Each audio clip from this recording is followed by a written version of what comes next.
presidente, constituyente y amigo Nicolás Maduro Moros, distinguida primera combatiente Cilia Flores, mis respetos en primer lugar a ustedes y con ustedes a todas y cada una de las víctimas y los familiares de las víctimas. Mi saludo respetuoso a la movilización y a todos los que han participado de este evento, que es una especie de sermón de la montaña, de canto a los bienaventurados del reino de Dios en la tierra.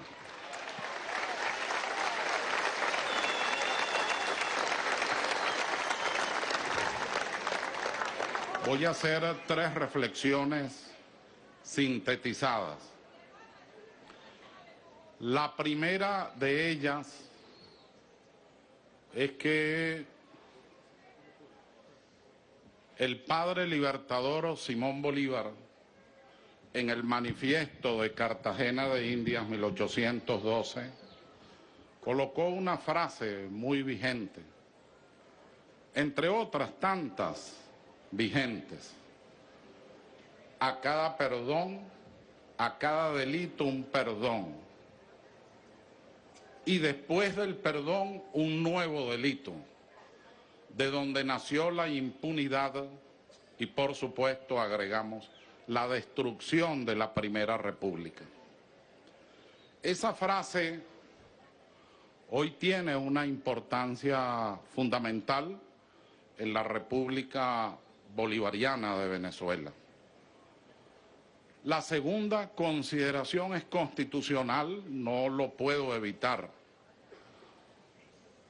La norma, fíjense ustedes bien, la norma que establece el procedimiento frente a una ley que no es que vulnera, viola la Constitución, sino que atenta contra la Constitución, la democracia y los derechos humanos, le otorga al presidente de la República, jefe de Estado, la facultad de objetarla. Y dice la norma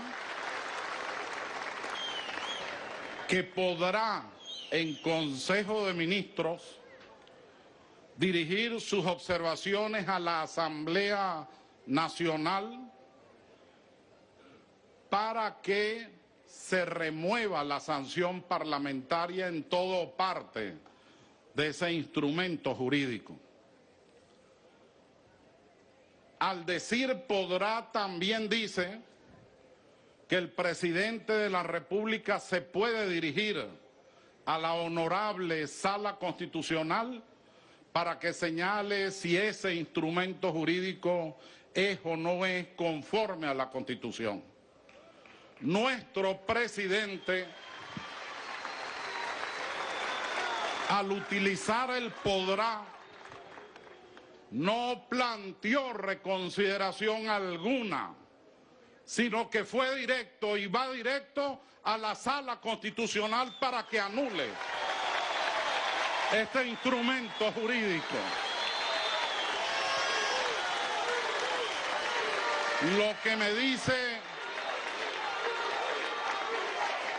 me dice no solo de la claridad presidencial en el tema, fue constituyente, sino me dice mucho de la necesidad de la restauración moral y ética de un país que pretenden disolver después de la magnífica obra de otro jefe de Estado y líder constituyente, Hugo Rafael Chávez Frías.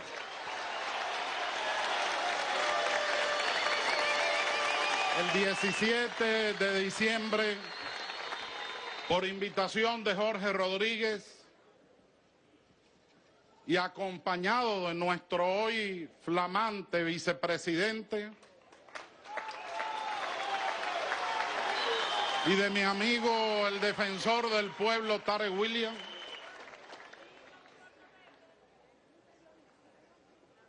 nos tocó hablar en un momento muy particular del 6 de diciembre al 17 de diciembre, había transcurrido muy poco tiempo y había que comprender la situación de dolor en la que se encontraba el país. Ya con aquella altogritonería que los caracteriza, habían señalado las hipótesis de conflicto. La primera de ellas se planteó después, cuando se produce la instalación de la Asamblea y en un acto grosero, en un acto contradictorio, el actual presidente de la Asamblea Nacional dice en su discurso que quiere hablar, que quiere dialogar, que quiere reunirse con el jefe del Estado, y en la mitad del discurso dice que no pasarán 6 meses sin la salida del presidente electo por la voluntad popular, Nicolás Maduro.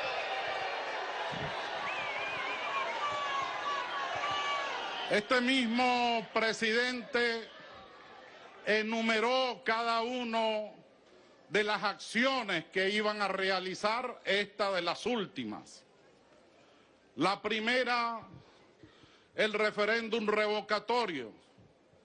Se contestó, requieren 4 millones de solicitantes, 4 millones de actas, 4 millones de revisiones y solo después, si acaso, ir al Consejo Nacional Electoral y rezar porque ninguno de nosotros presente acciones de amparo o recursos de nulidad. Por lo tanto, los 6 meses no eran posibles en la realidad jurídica. Podría hablarse de 1 año y medio si acaso. En segundo lugar, por supuesto, no conociendo a Nicolás Maduro como lo conocemos todos, casi en un término o en términos grotescos, eso se llama, y me corrige Jorge, retroproyección del yo, le asignaban a Nicolás Maduro lo que ellos harían. Y hablaron de la renuncia, y nosotros, la verdad, yo fui uno de los que se preguntó, ¿estarán hablando de Andrés Eloy Blanco y el poema La renuncia dirigida a una de las mujeres más bellas de Venezuela? Y que yo alguna vez utilicé. No hay ninguna posibilidad, ni por su resiedumbre cívica, ni por su estructura ética y moral, ni por su trayectoria, y muchísimo menos por tener en su corazón, en su alma y sus manos el legado del presidente Chávez, para que se produzca una renuncia.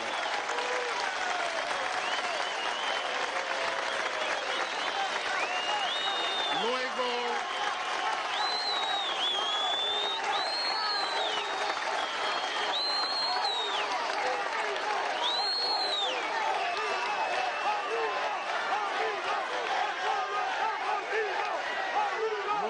plantearon, como quien había descubierto un hecho inédito,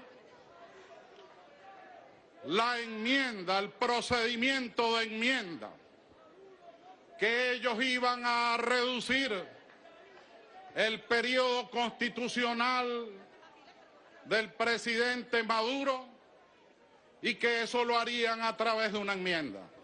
Ciertamente, en el orden estrictamente constitucional, ellos tienen el 30% del Parlamento, tendrían que discutirla como una ley, es decir, 2 discusiones y 2 informes, y luego ir al Consejo Nacional Electoral para que se convoque en un lapso de 30 días el referéndum correspondiente. Pero noté, quizás por primera vez entendí aquella frase sindical de mi padre cuando él decía es un helado de yuca. Yo no captaba bien eso. Y es que la respuesta no podía ser otra. En latín, lo que es bueno para la pava es bueno para el pavo. Es decir, el presidente Maduro en Consejo de Ministros también puede presentar una enmienda sin pasar por la Asamblea Nacional. Y esa enmienda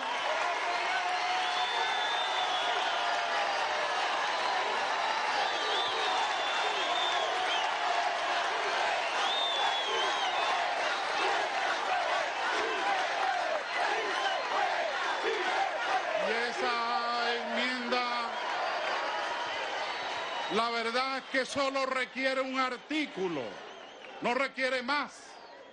Es más, ya está redactada. El artículo único de esa enmienda debe decir: se reduce a 60 días el periodo constitucional de los integrantes de la actual Asamblea Nacional.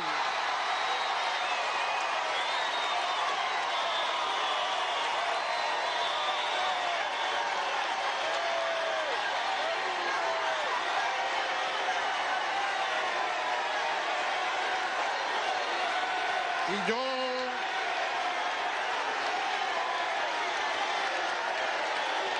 yo agregaría a la norma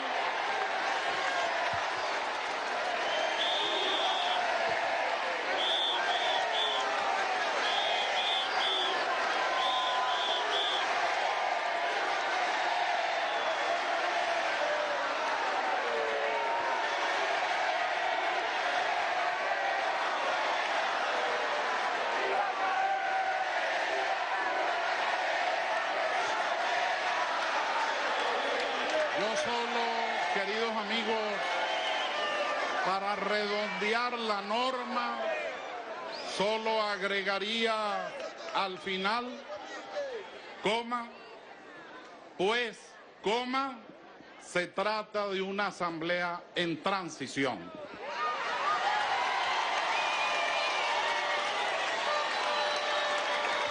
La otra reflexión constitucional se hizo en ese evento, Jorge. Ya habían hablado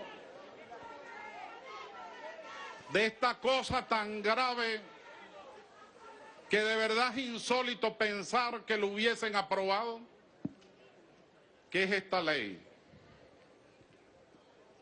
Cuando lo plantearon como una de las salidas, yo recuerdo que en esa mesa se dijo, pero ¿y el artículo 29 de la Constitución? Parte final. Y los delitos de lesa humanidad y las acciones graves contra los derechos humanos, ¿dónde están? Por lo tanto, de entrada, ahora más grave, pero de entrada era inconstitucional ese planteamiento y por supuesto el proyecto de ley, y hoy ley aprobada para la peor historia del Parlamento venezolano. Esa ley,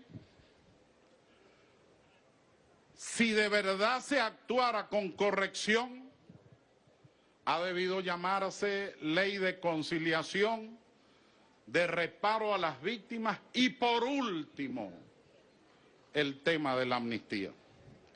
Pero obviamente la intención es amnistiar al narcotraficante, al vagabundo. Entre otras cosas, hay una norma que no he logrado entender, que es la de los niños y niñas menores de edad abusados.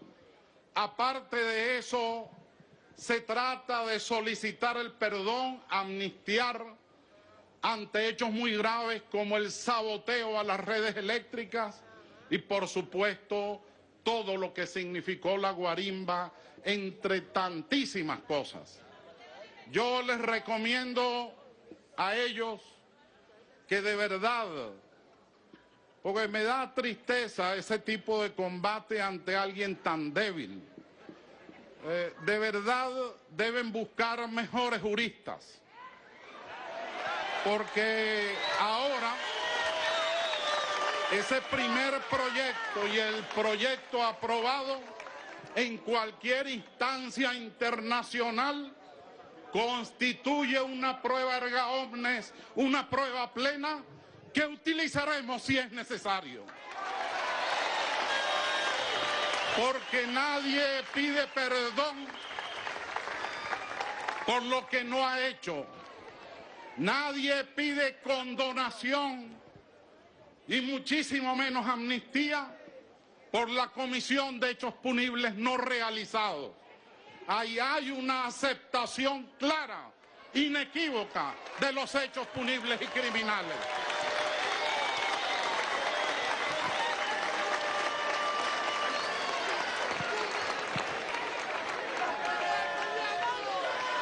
Tercera consideración constitucional.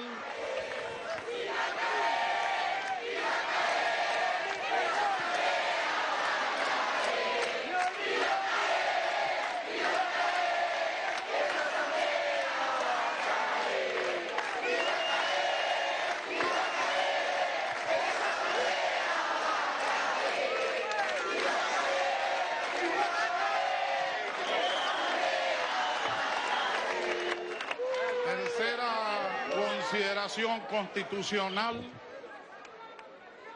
es una confesión. Tercera consideración constitucional, el artículo 30. Ha debido invocarse el artículo 30 para el reconocimiento y protección de las víctimas y de sus familiares. Al no hacerlo, se incorporan al falseamiento de la Constitución y a lo que otros juristas llaman fraude constitucional. De tal manera que, siguiendo un escritor, tenemos a un presidente de la Asamblea Nacional que vive en un país portátil e imaginario. Ayer prevalido, muy prevalido, porque sabe que eso no lo puede hacer el ministro de la Defensa a menos que lo autorice su comandante en jefe, el presidente de la República. Retó al ministro de la Defensa por el único hecho de haberse mostrado en una posición patriótica y republicana y constitucional en contra de esta ley de amnistía. Yo le digo a este arlequín de nuevo cuño, no rete al ministro de la Defensa, réteme a mí, que estoy dispuesto a debatir con ustedes.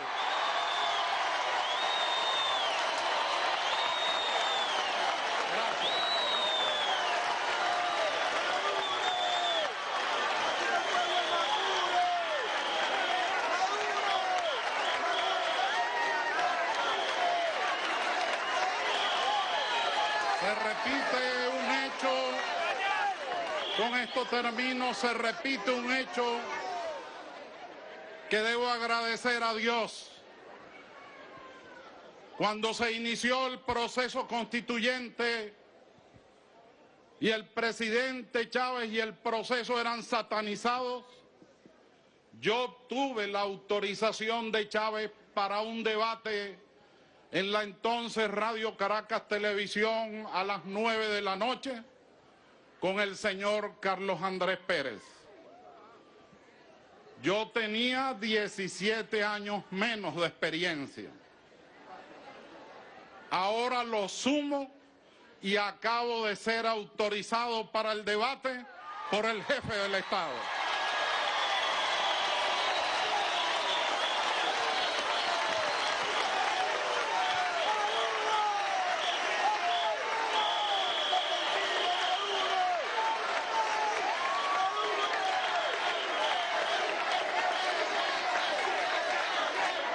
Termino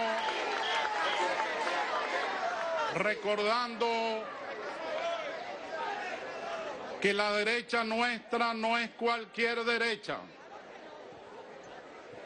No es que ellos hayan leído a Mein Kampf o a Carl Smith.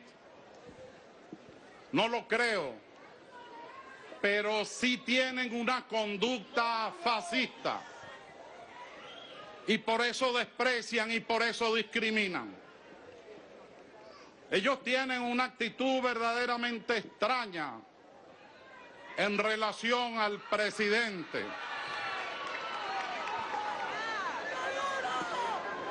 El presidente de Venezuela recorrió todo el país, creo que con Darío y otros, recorrió todo el país en un autobusito, todas las plazas principales de Venezuela, para llevar a la Asamblea Constituyente las aspiraciones, dolores, creencias y necesidades del pueblo venezolano. Era un autobús constituyente que le dio mucha fuerza a aquel proceso que ellos quisieran que no existiera. Hoy es el presidente de la República, jefe de Estado y comandante en jefe de la Fuerza Armada Nacional Bolivariana de conformidad a la Constitución. Pero estoy seguro que no tendría ningún inconveniente constituyente en volver a utilizar ese autobús para sacar de la patria a los antipatria, a los vendepatria y a las lacras que viven en la nación.